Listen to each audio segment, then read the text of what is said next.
오늘 우리에게 주신 하나님의 말씀 우리 읽고 제가 말씀 잠깐 전하고 함께 기도하는 시간 갖도록 하겠습니다. 요한복음 1장 14절부터 18절입니다. 말씀이 육신이 되어 우리 가운데 거하심에 우리가 그의 영광을 보니 아버지의 독생자의 영광이요 은혜와 진리가 충만하더라. 요한이 그에 대하여 증언하여 외쳐 이르되 내가 전에 말하기를 내 뒤에 오시는 이가 나보다 앞선 것은 나보다 먼저 계심이라 한 것이 이 사람을 가리킴이라 하니라. 우리가 다 그의 충만한 데서 받으니 은혜 위에 은혜로라. 율법은 모세로 말미암아 주어진 것이요 은혜와 진리는 예수 그리스도로 말미암아 온 것이라. 본래 하나님을 본 사람이 없으되 아버지 품속에 있는 독생하신 하나님이 나타내셨느니라. 아멘. 하나님의 말씀입니다. 오늘도 하나님의 말씀에 은혜 받으시고 또 한 주간 또 남아있는 하루하루의 삶이 말씀과 동행하시면서 승리하시기를 축원합니다. 특별히 지금 코비드가 계속 진행되고 있고요. 완전히 끝나지 않았는데 여하튼 우리가 같이 예배드리고 하면서 뭔가 우리 교회가 좀 터닝 포인트가 있어야 되겠다. 그러니까 이 코비드의 나름대로 하나님과 멀어졌던 그런 부분이 있으면 다시 회복되는 그런 시간이 되면 좋겠다. 나름대로 이제 목회하면서 그런 마음을 가지고 기도합니다. 그래서 이제 다음 주에 그 창립기념 특별 새벽 기도회를 하는데 하나님 이게 터닝 포인트가 되겠습니까? 마치 특별 새벽 기도를 하면서 우리가 더 기도의 자리에 모이고 또 기도하고 교회를 위해서 기도하고 나의 기도 제목을 가지고 기도하면서 나아갈 때에 정말 하나님께서 만인이 기도하는 집이 하나님의 집 교회인데 하나님께서 회복시켜 주시지 않을까. 나름대로 기대를 가지면서 기도하면서 준비합니다. 그래서 특별히 우리가 금요 기도회도 우리가 열심히 나와서 같이 기도해야 되는 것이고요. 또 새벽에도 우리가 같이 새벽 시간을 하나님께 드릴 수 있다라고 하는 것 참 귀하기도 합니다. 그러니까 여하튼 이렇든 저렇든 우리 교회가 기도하는 하나님의 집이 되어야 되겠다. 이 마음을 하나님께서 계속해서 주십니다. 그래서 우리가 주님과 많이 멀어진 그런 상황 속에서 다시 기도로 회복하는 그런 기간이 되게 해주세요. 나름대로 기도하면서 나아갑니다. 여러분들도 오늘 같이 기도해 주시고 우리 교회가 기도가 더욱 회복되는 교회가 되게 하여 주시옵소서. 오늘 말씀은 성육신인데요. 예수님의 성육신은 인카네이션, 하나님께서 인간의 몸을 입으시고 이 땅에 내려오셨다는 겁니다. 저는 이 성육신을 생각하면 예수님이 얼마나 고통스러우셨을까 그런 생각이 듭니다. 자, 예수님의 성육신, 그러니까 예수님의 성육신의 모습을 보면서 나름대로 우리의 모습을 보게 되는 것이고 예수님의 성육신의 모습을 통해서 예수님께서 어떻게 살아가셨는가, 성육신의 그 모습 속에 담겨져 있는 주님의 모습은 무엇인가, 그러니까 이거를 보게 되는 거죠. 그러니까 예수님이 왜 성육신 통해서 고통스러우셨을까? 물론 이제 인간적인 마음으로 그것을 바라보게 되는 거죠. 그리고 또 하나님은 인격적인 하나님이시니까 나름대로 그 인간의 마음을 적용해서 하나님은 고통스러우셨을 것이다. 예수님은 인간의 몸을 입으신 예수님은 고통스러우셨을까? 왜냐하면은 이 당시에 예수님만 하나님만 성육신 하신 것이 아니라 그 당시 뭐 로마 신화라든지 헬라 신이라든지 로마의 신이라든지 그런 신도 나름대로 성육신을 한 겁니다. 그러니까 인간의 몸을 입고 있는 거죠. 여러분 그 헬라 뭐 로마 신이라든지 그 그리스 신화라든지 이런 게 보면은 뭐 바카스 신이라든지 뭐 제우스라든지 또 비너스라든지 이런 나름대로 신의 형상을 가지고 있잖아요. 그들도 가만히 보면은 인간의 모습을 가지고 있습니다. 그런데 가까이 가서 보면은 인간의 모습인 것 같은데 인간이 아닌 거예요. 나름대로 인간의 모습을 가지고 있는데 여러분 그들의 인간의 모습은 굉장히 완벽하게 하려고 나름대로 꾸민 거죠. 그들의 성육신의 모습을 보면은 그 1800 몇 년도인가요? 그 밀로에서 발견된 비너스상 지금 프랑스의 루브르 박물관에 있잖아요. 거기에는 막 그러니까 비너스상에 막 사람들이 많이 모인다 그래요. 모나리자하고 비너스상에 이렇게 많이 이렇게 모인다 그러죠. 그런데 그 비너스상을 보면은 정말 아주 완벽한, 가장 완벽한 이 여성 몸의 뭐라 그러죠? 그거를 팔등신이나 황금 비율이라 그러나요? 아주 가장 완벽한 그런 비율로 만들어진 겁니다. 그러니까 그게 인간의 모습처럼 나름대로 그들은 신의 모습을 완벽한 인간의 모습으로 만들려고 그렇게 했던 거죠. 여러분, 그 제우스 신의 모습을 보면은 제우스는 아주 이 갑바가 있잖아요. 아주 완벽한 남성의 모습을 그리려고 했어요. 그러니까 인간은 나름대로 그 모습을 닮아가려고 얼마나 많이 노력을 합니까? 막 이렇게 그 식스팩을 만들려고 하기도 하고요.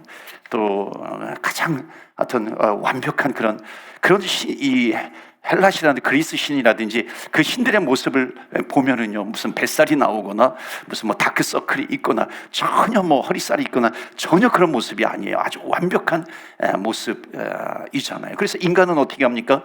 그거를 따라가려고 하는 그 인간적인 본능이 있는 겁니다. 내 안에 저 완벽한 몸, 저것을 따라가야 하는 거죠. 그게 이제 인간의 내면 속에 뭐가 있냐면은, 내가 인간이지만은 나름대로 그것 신의 반열에 올라가고 싶어하는 그 인간적인 욕망이 우리에게 있습니다. 이게 이제 종교적인 욕망이죠. 우리 인간에게 있는 그런 종교적인 욕망, 나름대로 또 종교적인 신앙이라고도 얘기를 하죠. 그러니까 우리가 조금만 이뻐지면 뭐라고 얘기합니까? 여신이다 그래요. 여신이다라고 하는 게 뭐예요? 가장 아주 완벽한 모습이다, 완벽한 모습을 닮아갔다. 이게 근원적인 인간의 욕망이죠. 그러니까 인간은 태어날 때부터 그 완벽한 신의 모양으로 들어가고자 하는, 그렇게 하고 싶어하는 근원적인 욕망을 가지고 있습니다. 이게 일반적인 종교관인데요. 그런데 예수님의 성육신은 그것과 완전히 반대라는 겁니다. 너무나도 달라요. 그러니까 우리 인간이 완벽한 신의 모습을 쫓아가는 그런 종교적인 욕망, 종교적인 신앙관이 우리 인간에게 있는데, 문제는 뭐냐면은 그렇게 될 수가 없는 거죠. 우리 인간이 나의 노력으로, 나의 힘으로 완벽하게 그렇게 신을 닮아가려고 될 수가 없다라고 하는 겁니다. 그러니까는 어찌 보면 하나님께서 우리 인간의 모습을 너무나도 잘 아시죠. 왜냐하면 하나님께서 우리 인간을 창조하셨기 때문입니다. 그러니까 인간이 아무리 신을 쫓아가도 신이 될 수 없잖아요. 그러니까 하나님께서는 어떻게 하시냐면, 하나님께서는 완벽하신 하나님이신데, 완벽하신 하나님이, 그러니까 인간이 완벽한 신을 따라가려고 하는 것이 아니라 완벽하신 하나님이 그 인간의 모습으로 내려오는 겁니다. 그러니까 완전히 거꾸로죠. 성육신의 모습이라고 하는 것이. 그러니까 완벽하신 하나님께서 어찌 보면은 죄인된 일그러진 인간의 모습을 가지고 이 땅에 내려오신 사건, 이것이 바로 성육신입니다. 어찌 보면 인간은 종교적인 욕망을 가지고 있다라고 하는 것은 결과가 뭐냐면 절망입니다. 그러니까 내가 신을 닮아가려고 하는데, 신을 닮아가고 싶어가지고 여러 가지 노력을 하는데 해도 안 되는 거예요. 여러분 보세요. 내가 비너스의 모습을 가질 수 있나요?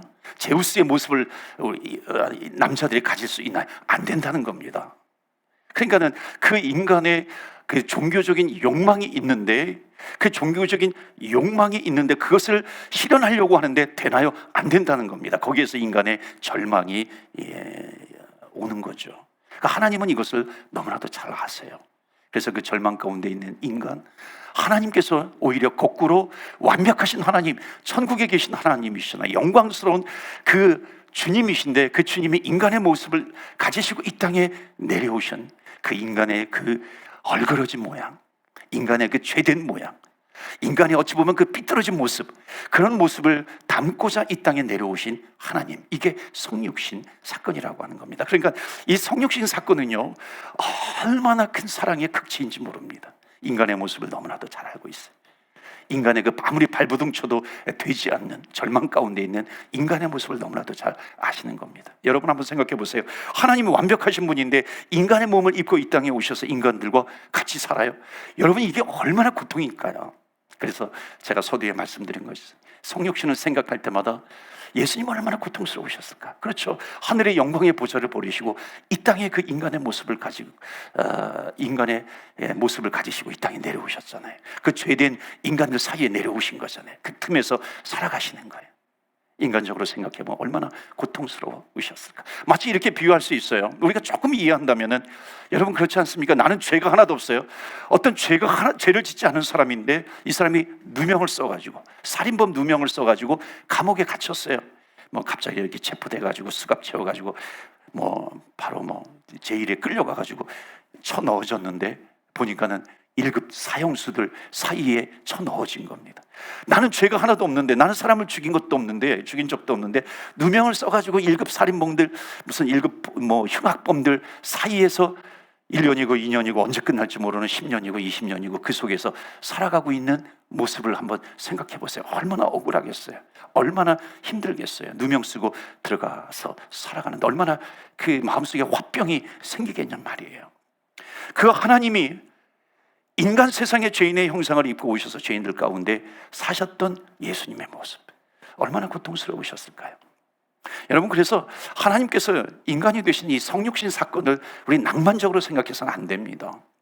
천상의 영화로움과 하나님께서 누리셨던 그 영광스러운 주님께서 이 땅에 내려오셨다라고 하는 것은요, 주님께는 어마어마한 고통이죠. 어마어마한 수치이죠. 모멸감을 느낄 수밖에 없어요.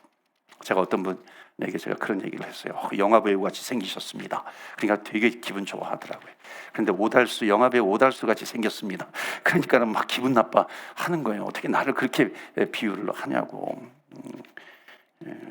물론 우스개 소리였지만요. 여러분, 사람이 자기보다도 못하다고 하는 사람과 닮았다고 하면은요, 기분이 굉장히 나쁜 겁니다. 왜냐하면 나름대로 수치감을 느끼는 거죠. 모멸감을 느끼는 겁니다. 그러니까 영화 속에 나오는 그 예수님의 모습은요, 정말 어찌 보면 잘못 표현된 거죠. 영화에 보면은 지저스라든지 그런 영화에 보면은 굉장히 예수님의 모습은 코도 오똑하고 막 그러잖아요. 키도 굉장히 크고, 십자가에 달리신 예수님의 모습 보면 식스팩도 나오고 막 그러더라고요. 굉장히 아주 완벽한 인간의 모습을 그리려고 하는 것은 나름대로 이해가 되지만, 이런 성경의 예수님을 표현하는 그 모습하고는 완전히 다릅니다. 성경에 예수님에 대한 표현이 아주 정확하게 나온 것 없지만 우리는 추측할 수 있어요. 왜냐하면 구약 성경에 예수님에 대해서 예언이 나오잖아요. 이사야서 말씀해 보면 예수님에 대해서 예언이 나오는데 어떻게 표현이 되어 있는지 한번 보시겠어요? 이사야서 53장 2절에 보면 그는 주 앞에서 자라나기를 연한 순 같고, 연한 순 같아요. 그러니까 어떤 강한 남자가 아니에요. 아주 연하게. 그러니까 체력이 약하다는 거죠. 그 다음에 마른 땅에서 나온 뿌리 같아서. 여러분, 마른 땅에서 나온 뿌리, 여러분 이게 얼마나 정말 말라 비틀어졌겠어요. 그렇죠? 그 말라 비틀어진 외형, 어찌 보면 깡마른 그런 모습이라는 거죠. 그리고 뭐라 그래요? 고운 모양도 없어요. 풍채도 없어요. 그러니까 보통 사람의 풍채보다도 못한 겁니다. 그러니까 우리가 보기에 흠모할 만한 아름다운 것도 없도다. 그러니까 전혀 없는 거예요. 이게 어찌 보면 성경의 예수님에 대한 묘사 중에 가장 유일한 묘사입니다. 그런데 성경에 보면, 요한복음에 보면, 오늘 본문의 말씀은 뭐냐면, 그 성육신 하신 예수님의 제자들 가운데 가장 가까이서 그 예수님의 모습을 본 제자가 누구냐면 요한입니다. 사도 요한. 그러니까 지금 이게 요한이 표현하는 거거든요. 14절 말씀 보여주시면 요한이 그 예수님의 모습을 본 거예요, 옆에서. 그러니까 말씀이 육신이 되어 우리 가운데 거하심에 우리가 그의 영광을 보니 아버지의 독생자의 영광이요, 은혜와 진리가 충만하다. 그러니까 요한은 예수님의 모습을, 제자가 된 다음에 요한은 예수님의 제자들 가운데 비교적 일찍 제자가 되었거든요. 그 마지막에 또 예수님께서 십자가에 달리실 때, 마지막 그 십자가에 달리신 그 자리에 예수님의 제자 가운데 요한이 있었습니다. 유일하게. 그러니까는 요한이 어찌 보면 가장 예수님과 같이 지내고 예수님을 옆에서 자세히 본 사람이 제자 요한입니다. 그런데 거기 뭐라고 얘기하냐면, 말씀이 육신이 되어 우리 가운데 거하시며 우리가 그의 영광을 보니, 여기 예수님의 모습 가운데 세 가지를 봅니다. 자, 원래 예수님의 모습은, 예언된 예수님의 외적인 모습은요, 굉장히 깡마르렀어요. 볼품이 없어요. 그런 예수님의 모습인데, 그런데 지금 요한이 옆에서 본 그 예수님의 모습은 뭐냐면, 여기에 세 가지가 나옵니다. 14절에 독생자의 영광이 있다는 거예요. 글로리, 독사, 영광이 있어요. 그 다음에 은혜와 진리가 충만하더라. 그렇게 볼품이 없는 그런 예수님의 모습인데 거기에 영광이 있고 은혜가 있고 거기에 진리가 있다는 겁니다. 그러니까 이 예수님의 성육신을 우리가 알고 깨닫고 그 예수님을 믿는다고 한다면요, 우리의 삶 속에 이것을 어떻게 적용할 수 있냐면은 그 볼품없는 예수님의 모습, 연약한 예수님의 모습, 우리도 이 세상을 살아갈 때 볼품 없을 수 있어요. 우리도 연약할 수 있어요. 우리도 힘들 수 있고요. 여러 가지 외적인 조건으로 인해 가지고 날마다 힘든 삶을 살아갈 수 있다는 겁니다. 그럼에도 불구하고 우리가 믿는 예수님, 성육신 하셔서 이 땅에 오셔서 우리를 구원해 주시고 우리와 동행해 주시고 우리와 함께 하시는 그 예수님, 그 예수님을 우리가 믿는다면은 너희도 세상에 나아가서 빛과 소금의 역할을 감당해라. 주님께서 우리에게 영광을 주셨다 그랬잖아요. 그럼 우리에게도 영광을 주셨기 때문에 우리는 비록 이 땅에서 볼품없이 살아가요. 날마다 힘든 삶을 살아가요. 그럼에도 불구하고 우리의 모습 속에 영광스러운 모습이 나타날 수 있는가 없는가 있다는 거예요. 그러니까 예수님의 성육신의 모습 속에서 우리에게 주시는 것은 뭐냐면 너희들이 삶 속에서 아무리 힘들다 할지라도 너희들에게는 영광이 있어. 하나님의 영광이 있어. 그 영광을 좀 나타낼 수 없겠니? 주님께서 그렇게 말씀하시는 겁니다. 영광스러운 삶이죠. 영광이 드러나는 삶을 살아갈 수 있다는 겁니다. 그래서 오늘도 우리가 기도할 때 중요한 건 이 모습을 보면서, 예수님의 성육신의 모습을 보면서, 하나님, 내 삶이 이러한 삶이 있는데 그 가운데서도 하나님 주의 영광이 드러나게 해 주옵소서. 주의 영광이 나타나게 해 주시옵소서. 우리의 기도 제목이 되기를 원합니다. 여러분, 이 땅에는 다 한계가 있잖아요. 제한이 있잖아요. 우리 교회도 마찬가지죠. 한계가 있고 제한이 있습니다. 그러나 우리가 기도하는 것은 뭐냐면 이런 한계 속에서도 하나님, 주님의 성전, 이 땅의 성전은 불완전하잖아요. 이 땅의 교회 불완전해. 그래도 또 하나님께서 세워주셨기 때문에 하나님, 이 주님의 성전에, 주님의 교회에 주의 영광이 가득 차게 해 주옵소서. 우리의 너무나도 중요한 기도의 제목입니다. 우리 또 성도는 교회잖아요. 내가 교회예요. 그러니까 주의 영광이 가득 차게 해 주시옵소서. 우리의 끝까지 우리가 기도해야 될 기도의 제목입니다. 또 하나 보세요. 예수님께서 예수님의 옆에서 요한이 본 것이 뭐냐면 은혜와 진리가 충만하더라. 그러니까 정말 볼품없는 그 예수님이셨는데 그 옆에 가보니까는요, 은혜가 충만해요. 그러니까 은혜가 철철 넘치더라. 진리가 충만해요. 진리가 철철 넘친다라고 하는 겁니다. 그러니까 우리는 부족해요. 우리는 연약해요. 어찌 보면 남들보다 가지지 못했어요.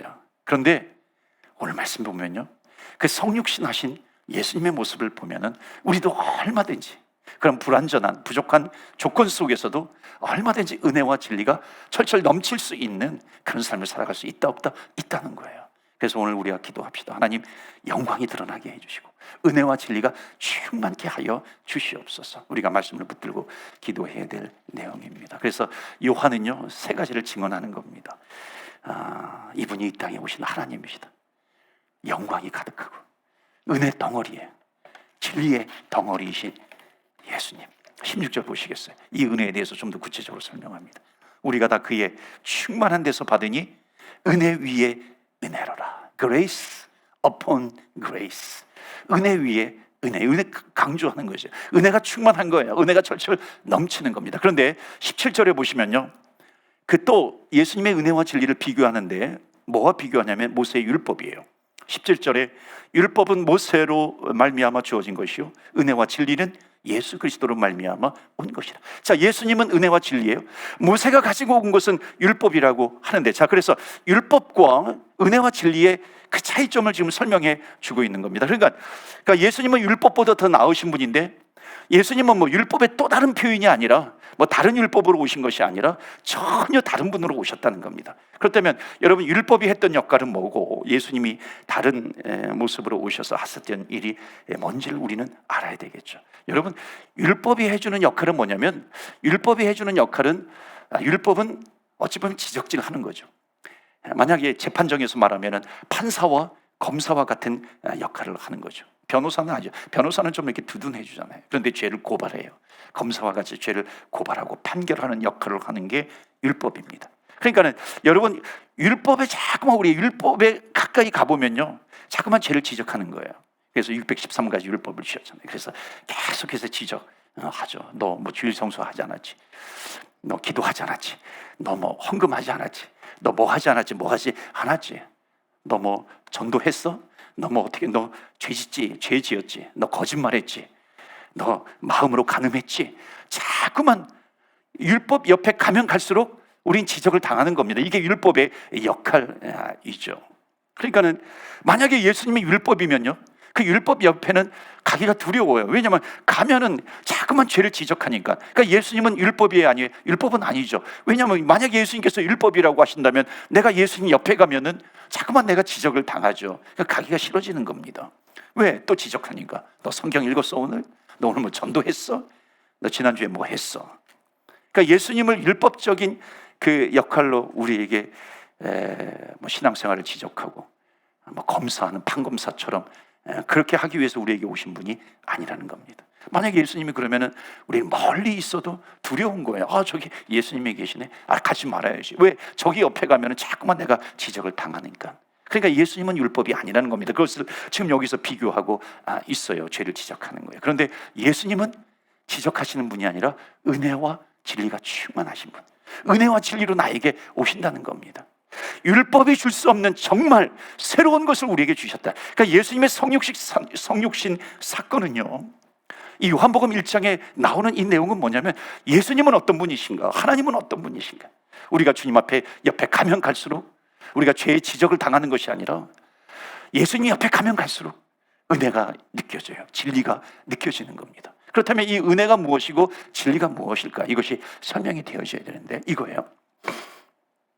은혜로 오셨다라고 하는 것이 뭐냐면 그 율법과 비교해 보면 이겁니다. 그러니까 율법은 말씀드렸다시피 너 이런 죄 지었지, 저런 죄 지었지 지적해 주는 데서 끝이 난다면 은혜는 이런 겁니다.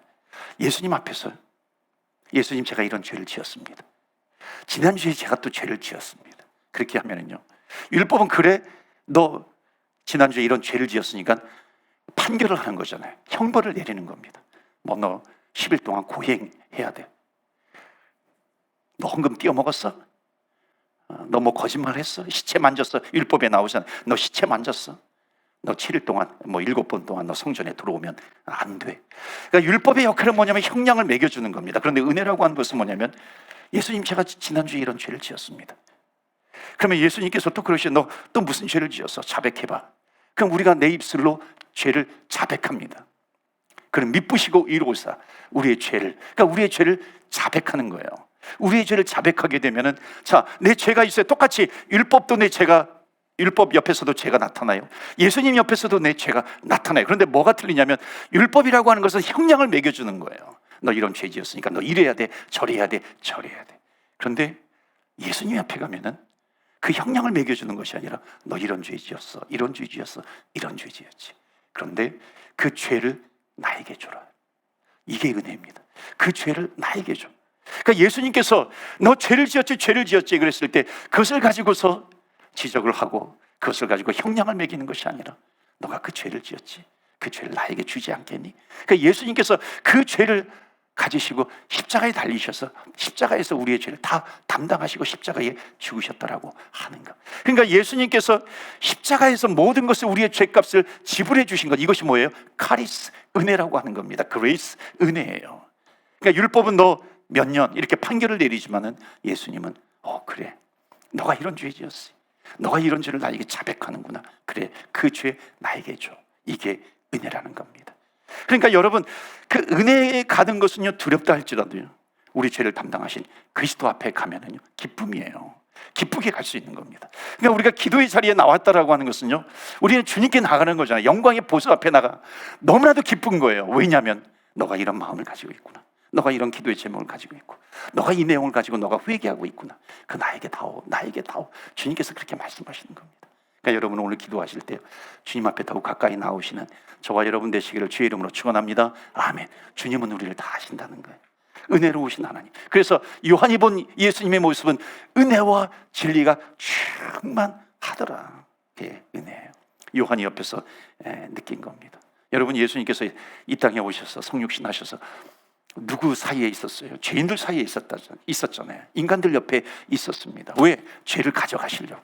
너 이 죄도 나에게 다오, 이 죄도 나에게 다오. 그러니까는 그 인간의 죄인들이 왜 예수님에게 몰려들어요? 바리새인들은 피하잖아요. 그런데 예수님에는 여기는 5천 명이 모여요. 수많은 사람들이 모입니다. 왜? 예수님은 어떤 분이세요? 죄를 가져가려고 하시는 분입니다. 그래서 우리는 주님의 보좌 앞에 담대히 나아갈 수 있어요. 하나님의 은혜 때문에. 그래서 우리는 예수님의 옆에 가면요, 용서가 넘쳐나는 거예요. 은혜가 넘쳐나게 되는 겁니다. 그래서 16절 말씀이 그거예요. 은혜 위에 은혜로라. 그게 그 말씀이죠. 은혜가 흘러나오는 겁니다. 그리고 또 진리라고 합니다. 여러분, 진리는 뭐예요? 율법은 지적해 주는 거잖아요. 율법은 이건 죄야, 이건 죄야, 이렇게 얘기하는 거죠. 그러니까 율법은 지적해 주잖아요. 죄를 깨닫게 해주잖아요. 그런데 진리라고 하는 것은 뭐냐면요, 진리는 뭐냐면, 진리도 죄와 무관하지 않아요. 내가 정말 주님을 만나면 성육신하신 그 예수님을 나의 구세주와 주님으로 영접하고 내가 주님 앞에 나아가면은 내가 죄를 지적받아가지고 그것 때문에 괴로워하는 것이 아니라 내 죄가 생각이 나는 겁니다. 이게 진리예요. 내 죄가 깨달아지는 겁니다. 아, 내가 죄를 지었구나. 내가 죄를 지었구나. 내가 죄 때문에 내 자존감이 약해지고 자존감이 낮아지고 죄 때문에 나는 이런 사람이야, 열등감에 빠지는 것이 아니라 예수님 앞에 나아가면 진리이신 예수님, 진리가 충만하신 예수님이에요. 그 예수님 앞에 서면은 죄가 지적당해서 내가 괴로운 것이 아니라 그 죄라고 하는 것을 내 스스로 고백하게 되는 겁니다. 그러니까 내 죄를 스스로 고백하게 되는 것이 얼마나 큰 기쁨인지 몰라요. 그러니까 진리이신 예수님 앞에 가면은 내 죄가 보이는 겁니다. 여러분 한번 기억해 보세요. 예수님을 믿은 날 한번 기억해 보시겠어요? 예수님을 처음 믿은 날. 여러분, 예수님을 처음 믿을 때 예수님께서 무서운 얼굴 해가지고 내가 너 가르쳐 줄게, 지금부터 똑바로 해, 허리띠 졸라매고 너 똑바로 서, 그러면서 내 죄를 쫙 읊으신 적이 예수님은 한 번도 없으시잖아요. 우리가 주님 앞에 나아가요. 주님 만난 날 얼마나 우리의 눈이 퉁퉁 붓습니까? 주님 앞에 회개하면서 나아가잖아요. 내가 죄인입니다. 예수님께서 내가 죄인이라고 지적을 해주셨기 때문에 내가 죄인인 것을 깨닫나요? 그렇지 않잖아요. 정말 진리 되신 예수님 앞에 나아가면 내 죄가 보이는 거예요. 내 죄가 생각이 나는 겁니다. 저도 은혜 받고 막 성경 받을 때 강단에서 저는 아직도 중학교 3학년 때, 한국으로만 중학교 3학년 때 막 은혜 받고 성령 받을 때 아주 생각이 나요. 그때 강단에서 어느 목사님이 말씀을 전하는데, 전도사님이었어요. 말씀을 전하는데 내 죄를 다 말해주지 않았어요. 근데 말씀을 듣고 기도하고 말씀을 듣고 눈을 감고 우리는 죄인이라고 하는 그 한마디만 해주셨는데 눈을 감고 기도하는데 회개하는 순간 막 이렇게 회개가 터져 나오는 겁니다. 죄의 고백이 막 터져 나오는 거죠. 눈물이 터져 나오는 겁니다. 근데 눈물이 막 터져 나오고 그런데 가장 크게 회개가 되는 게 뭐냐면은 내가 예수님을 제대로 믿지 않았구나. 내가 주님을 제대로 믿지 않았구나. 이 불신의 죄가 가장 큰 죄라고 하는 것이 막 생각이 나는 겁니다. 그게 막 느껴지는 거, 믿어지는 겁니다. 주님을 믿지 않는 것이 정말 죄였구나. 여러분, 주님을 믿지 않는 것이 죄라고 하는 것을요, 아무리 지적해줘야 그걸 깨닫게 되나요? 여러분, 절대로 깨닫지 못합니다. 은혜와 진리 대신 주님 앞에 나아가 정말 그 진리 대신 주님이, 그 진리가 나에게 오고요, 그 은혜가 나에게 넘칠 때에 깨닫게 되는 겁니다. 정말 예수님께서 나의 죄를 다 가져가셨구나 뿐만 아니라 주님 앞에 섰을 때에 내 죄가 생각이 나고 그것을 고백할 때 그 죄를 다 가져가시는 그 예수님. 그러니까 진리 앞에 서면은요, 죄가 드러나는 겁니다. 죄가 드러나는데 그게 전혀 창피한 게 아니에요. 오히려 기쁨이에요. 왜? 주님께서 그 죄를 다 가져가시니까. 그러니까 여러분, 회개의 기도가 굉장히 큰 기쁨의 기도입니다. 회개의 기도는 내 영을 살려주는 기도예요. 그래서 오늘도 주님 앞에 기도할 때 회개가 터져 나온다. 이거는 하나님께서 나에게 기쁨을 주시는 겁니다. 왜? 주님께서 가지고 계시는 은혜와 진리가 나에게 흘러 넘치는 겁니다. 여러분, 주님의 은혜와 진리가 나에게 흘러 넘쳐요. 그러니까 십자가에서 주님께서 흘리신 보혈의 피가 나에게 흘러 넘치는 거죠. 근데 제가 깨달아지면 그 죄가 깨달아지는 것으로 끝나는 것이 아니라 내 또 죄를 이길 수 있는 힘을 나에게 주는 것이고요, 그 죄를 용서해 주셨다라고 하는 그 확신이 나에게 있는 겁니다. 그러면서 주님 앞에 더욱 가까이 나아가는 거죠. 그래서 정말 주님 앞에서 이게 회개하게 되면은요, 별의별 것이 다 생각이 나잖아요. 막 헌금 떼어 먹은 것도, 그 어렸을 때 헌금 떼어 먹은 것도 희한해요. 전혀 생각하지 않다가도 기도할 때 하나님께서 깨닫게 해주시면 그런 것들이 조그마한 것까지도 막 소소한 것까지도 막 생각나게 해주시더라고요. 그래서 여러분, 그 죄가 생각나는 건 굉장히 큰 은혜입니다. 왜? 하나님께서 나에게 블레싱을 주시기 위해서 하나님께서 우리를 주님의 보좌 앞에 나와서 그렇게 기도하게 하시는 겁니다. 그래서 오늘도 우리가 그렇게 기도하면 좋겠어요. 우리가 주님 앞에 서는 거예요. 은혜와 진리가 충만케 해주옵소서. 성육신 하신 주님의 모습이 그런 모습이잖아요. 그러니까 그 주님의 모습 앞에 내가 가면 갈수록 그 은혜가 나와에게, 그 은혜와 진리가 나에게 가득하게 돼요. 영광이 충만하게 되는 겁니다. 그래서 오늘도 우리가 주님 앞에 나아가 기도할 때 주님의 은혜가 임할 줄 믿습니다. 주님은요, 그 너의 죄 나에게 다오, 나에게 다오. 주님께서 그렇게 말씀하십니다. 말씀을 마무리해요. 예수님은 하나님이신데 인간의 모습을 입고 오셔서 갈릴리에서 또 예루살렘에서 그냥 이렇게 막 날아다니신 것이 아니라, 어찌 보면 이사야서의 그 예언의 말씀처럼 볼품도 없어요. 삐쩍 마르신 모습이에요. 어찌 보면 인간의 평균 이하의 외모의 모습을 가지셨고요. 그런 체력을 가지신 주님이에요. 그럼에도 불구하고 영광이 가득한 삶을 살아가셨어요. 그러니까 오늘 기도합니다. 하나님, 정말 힘들어요. 어려워요. 그럼에도 불구하고 영광이 충만한 삶을 살아가기를 원합니다. 예수님께서 말씀하셨죠. 너희는 세상의 빛이라. 그러므로 사람이 등불을 켜서 말 아래 두지 아니하고 등경 위에 두나니 이러므로 집안 모든 사람이 사람에게 비추내니라. 우리의 빛을 사람 앞에 비추어서 너희의 행실이 드러나게 해라. 착한 행실을 드러나게 하라. 그러므로 하늘의 하나님께 영광을 돌리게 하라. 여러분, 우리도 예수님 성육신 하신 예수님 흉내 좀 내지 않아야 되겠습니까? 그 주님의 모습, 우리가 하루하루 살아갈 때 얼마나 고단한 삶을 살아가요. 예수님께서도 이 땅에 오셔서 고단한 삶을 살아가셨어요. 우리도 그렇습니다. 정말 바쁜 세상이기도 하죠. 정직하게 살려면요, 정말 정직하게 살려고 하니까 망하기도 하잖아요. 날마다 정직하게 살려고 하니까 갈등 가운데 살아가게 되잖아요. 넘어졌다가 일어서기, 넘어졌다 일어서는 것을 몇 번씩이나 반복하는 연약한 그런 삶을 우리가 살아가기도 합니다. 얼마나 힘들어요. 근데 예수님도 힘드셨어요. 그러니까 우리는 연약하기 때문에 할 수 없어요, 이것이 아니라 요한이 예수님의 모습을 보았듯이 우리도 성육신 하신 예수님의 모습을 보잖아요. 우리도 연약하고 예수님도 연약한 상황 속에서 영광과 은혜와 진리가 충만했듯이 하나님, 우리도 그런 연약한 상황 속에서 영광으로 가득 채워주시고 은혜와 진리가 차고도 넘치게 하여 주시옵소서. 여러분, 내가 정말 열방은 아니더라도 하나님, 우리 가까이에 있는 사람들이 있지 않습니까? 우리의 집안, 우리의 가족, 또 우리의 직장, 내가 만나는 사람들, 나의 연약함 가운데서도 나는 이렇게 연약하니까, 이렇게 약하니까, 나는 가진 것이 없으니까 이런 핑계를 대는 것이 아니다. 하나님, 저도 그 하나님의 영광이 가득하여서 저를 통해서 저 사람들이 또 하나님의 영광을 받게 해주시고 또 나는 빛을 비추게 해 주시옵소서. 그래서 어찌 보면요, 하나님의 영광이 가득 차고 은혜와 진리가 충만한 사람은 내 옆에 있는 사람에게 잘합니다.